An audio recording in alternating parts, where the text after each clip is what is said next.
Data, ketemu lagi sama aku nih, Sarah dari Cerita Data Podcast.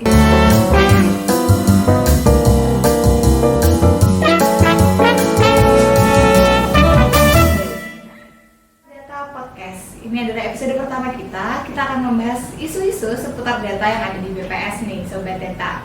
Oke, kali ini untuk tema pertama kita akan membahas tentang sensus ekonomi dengan Ketua Tim Pelaksana Sensus Ekonomi 2026 di BPS Kabupaten Buleleng, yaitu Dikomang Ari Wijaya.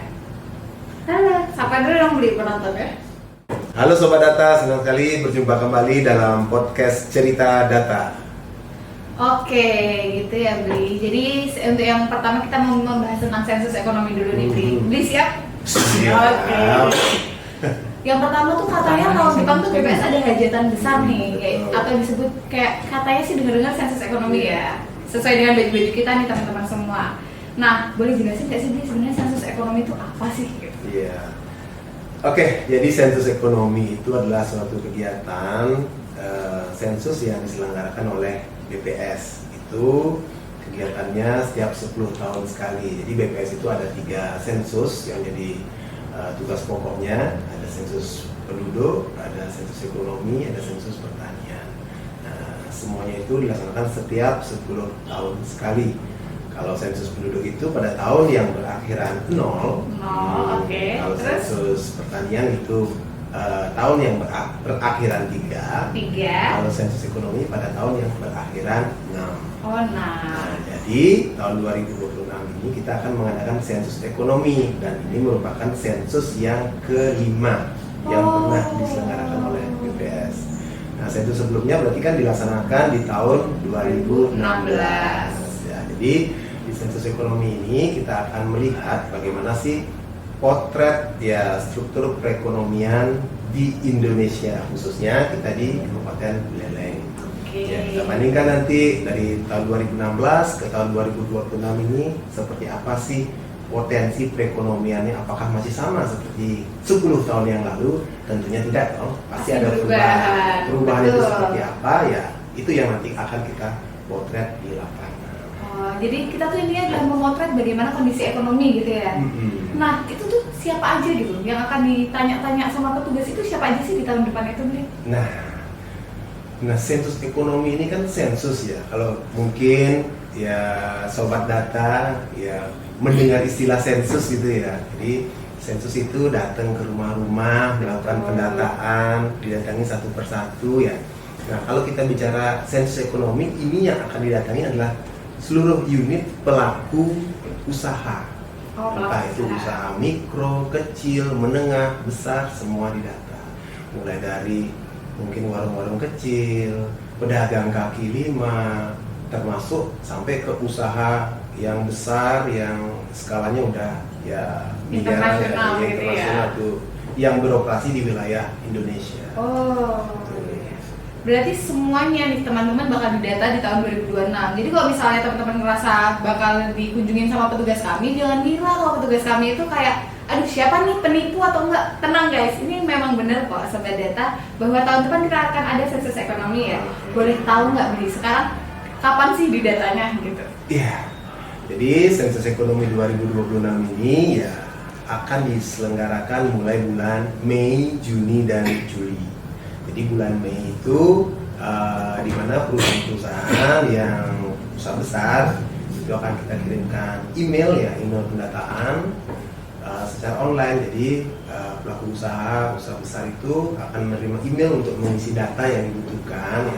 Data-data itu meliputi ya entah data jumlah tenaga kerja, data nama, alamat, jenis usaha, kemudian bentuk badan usaha, omset, pengeluaran, dan lain sebagainya.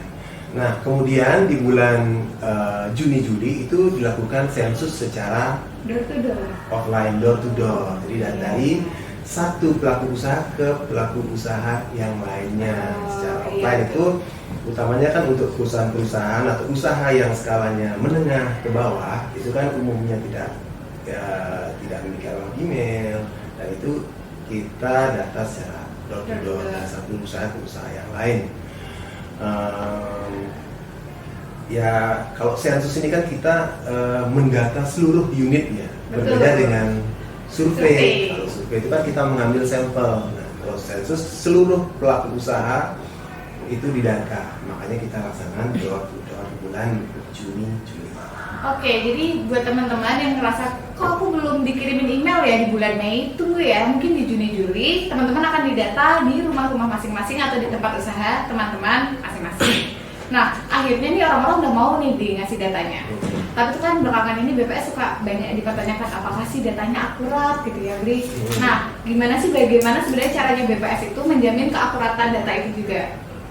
Oke, gini Mbak Tara ya, kalau kita bicara akurat, ini kaitannya dengan metodologi. Oke. Jadi setiap pelaksanaan baik sensus ataupun survei itu BPS melaksanakan dengan SOP atau metodologi yang mungkin nanti Bapak Ibu bisa lihat yang dipublikasikan secara resmi. Jadi itu sudah terukur ya, bisa kita lihat. Nah, melalui SOP itu ya juga ada pemeriksaan, ya pengecekan konsistensi. Jadi pengecekan validasi yang berjenjang mulai dari petugas lapangan, di atasnya mungkin ada petugas pemeriksa, ada koordinator wilayah dan seterusnya sampai ke dari tingkat kabupaten, provinsi maupun pusat. Itu ada pemeriksaan yang berjenjang. Jadi untuk validitas atau keakuratannya itu saya yakin itu sudah sangat baik sekali. Oke, jadi itu kita menggunakan metodologi yang sudah terjamin gitu ya. Nah, kalau misalnya udah nih kita udah ngasih datanya, terus data itu sebenarnya di transparansinya gimana sih ini gitu? Ya data yang sudah kita kumpulkan dari seluruh pelaku usaha tentunya itu akan diolah oleh pusat pengolahan data ya. Dan itu nanti hasilnya tentu akan dalam bentuk agregasi, data makro ya, data agregat, dan itu hasilnya akan dipublikasikan ke publik secara luas. Ya mungkin kalau Bapak Ibu sudah pernah ya mengakses websitenya BPS, bps.go.id. Kalau di bulalengkap.bps.go.id. Nah, di sana tersedia data-data hasil pendataan yang pernah dilakukan oleh BPS. Apalagi data sensus ya, data sensus kan data yang lengkap, mencakup seluruh unit populasi itu didata, sehingga nanti hasilnya pun akan ada banyak sekali, terutama menyangkut ya struktur perekonomian menurut kategori usaha, apa sektor pertanian, sektor pariwisata, sektor industri dan seterusnya, itu akan terlihat di publikasi itu. Oke, jadi itu tenang teman-teman, semuanya hasil yang didata di lapangan, hasil potret negeri ini di teman-teman itu akan dipublikasikan gitu ya.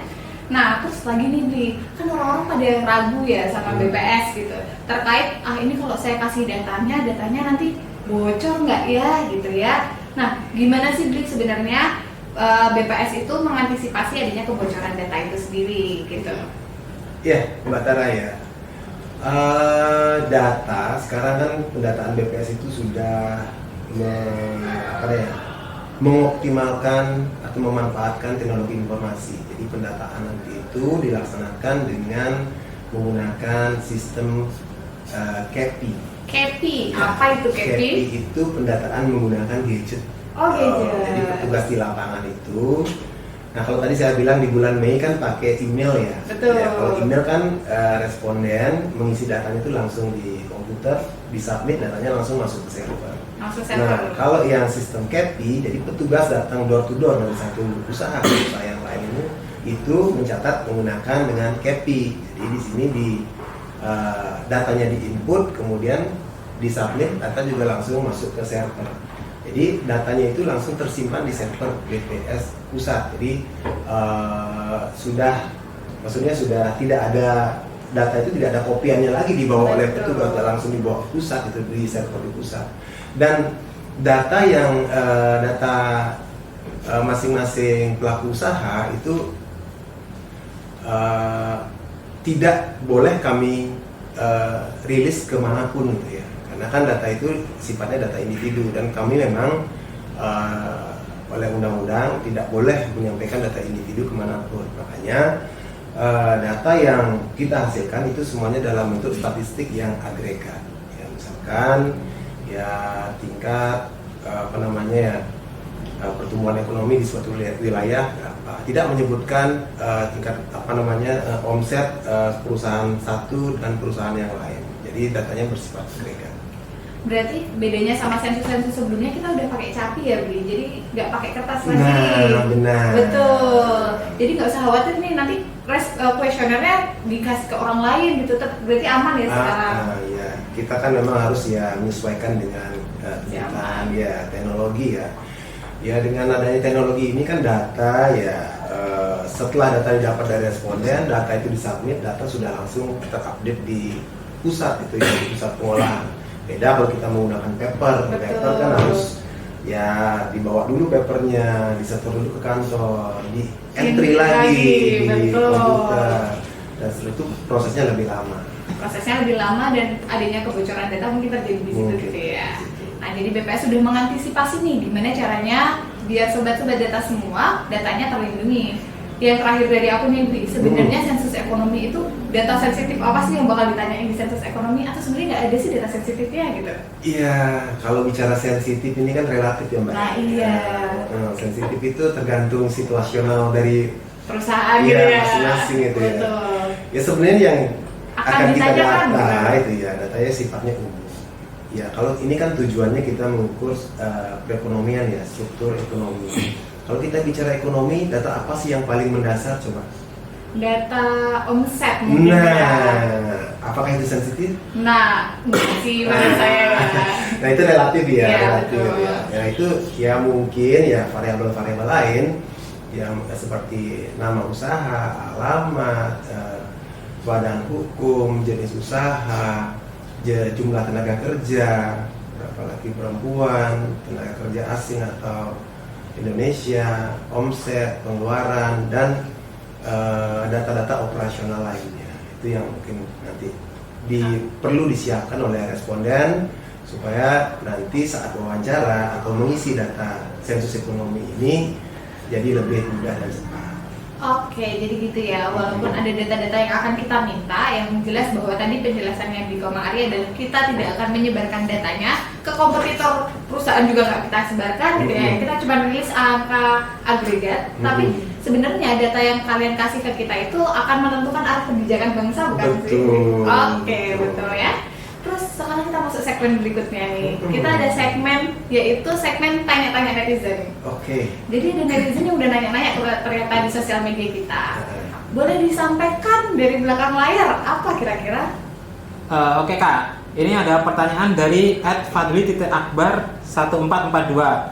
Untuk pertanyaannya, jika hasil SE 2026 bisa meramal masa depan, kira-kira sektor usaha apa yang paling cepat bikin kaya? Nah itu Bri, bisa nggak sih kira-kira dijawab? Karena kayaknya anak zaman sekarang pingin trading apa-apa gitu. Coba bisa nggak sih sebenarnya? Oke, ini pertanyaan yang menarik gitu ya. Yang menarik banget ini. Jadi kalau kita posisikan ya, maksudnya kita perlu informasikan bahwa BPS itu bukan tugasnya melakukan peramalan ya. Jadi BPS itu melakukan memotret ya sifatnya, memotret kondisi perekonomian di lapangan. Jadi ya kalau misalkan BPS bisa meramal itu ya mungkin ya pegawai BPS duluan yang mengambil peluang itu ya, mengambil peluang itu sehingga jadi kaya duluan ya. Nah tapi ya dengan kita memotret itu ibaratnya kalau dalam sebuah kendaraan itu ada speedometer, ada dashboard gitu ya. Jadi BPS itu nanti bisa menunjukkan jadi sektor-sektor mana saja yang pertumbuhannya pesat misalkan, terus sektor mana saja yang tumbuhnya atau agak menurun. Atau ya mungkin masing-masing wilayah kan punya potensinya berbeda-beda ya. Ya kalau di Bali atau di Buleleng ya tentu berbeda dengan potensi dengan di wilayah kabupaten atau provinsi lain. Dan itu yang akan kita potret. Jadi kembali lagi ya kita tidak bisa meramalkan, tapi nanti kita bisa menunjukkan sektor-sektor mana yang menjadi sektor unggulan, sektor-sektor mana yang sedang berkembang, atau sektor-sektor mana yang sudah mulai ditinggalkan. Oke, jadi gitu ya Bi. Jadi kita Mm-mm. cuma memotret aja nih, kita nggak bisa meramalkan masa depan Mm-mm. gitu kan ya. Kita cuma jadi speedometer aja sebenarnya BPS itu, gitu, kalau kata Bimo Mang Ari. Nah kebetulan karena pertanyaannya udah habis, mungkin kita cukupkan kali ya Bi. Oh, segitu aja ya? Segitu aja, tapi tenang teman-teman, nanti kalau misalnya kita ada waktu lagi kita akan podcast lagi gitu Iya. ya. Mungkin ada closing statement Bi? Iya, untuk sobat data ya, ya sensus ekonomi ini adalah kegiatan besar setiap 10 tahunan sekali yang tujuannya untuk mengukur ya perekonomian, sejauh mana sih perekonomian Indonesia dibandingkan dengan 10 tahun yang lalu dengan sensus sebelumnya. Jadi kontribusi dari Bapak Ibu para pelaku usaha di seluruh Indonesia, khususnya di Kabupaten Buleleng ya sangat dibutuhkan. Ya, karena ya dari jawaban yang Bapak Ibu berikan, dari informasi-informasi yang nanti ditanyakan oleh para petugas sensus ya saat pelaksanaan lapangan, Bapak Ibu akan ikut menentukan arah dari kebijakan yang diambil oleh pemerintah. Apakah itu kebijakan terkait dengan pembangunan pasar atau bantuan UMKM ataupun kebijakan-kebijakan perekonomian lainnya, itu ditentukan dari data yang kita hasilkan dari sensus ekonomi 2026 yang akan kita laksanakan. Jadi saya mengajak sobat data untuk ayo bersama-sama kita memberikan data yang sebenar-benarnya kepada petugas sensus sehingga sensus ekonomi 2026 dapat menjadi sukses. Oke, jadi jangan takut di data karena satu data kalian akan begitu berharga untuk masa depan bangsa, gitu ya, Bi? Oke, kita boleh dulu untuk pemirsa. Ini kopinya kapan diminum? Oh, boleh diminum. Oke. Dan kita kopi dulu ya. Terima kasih.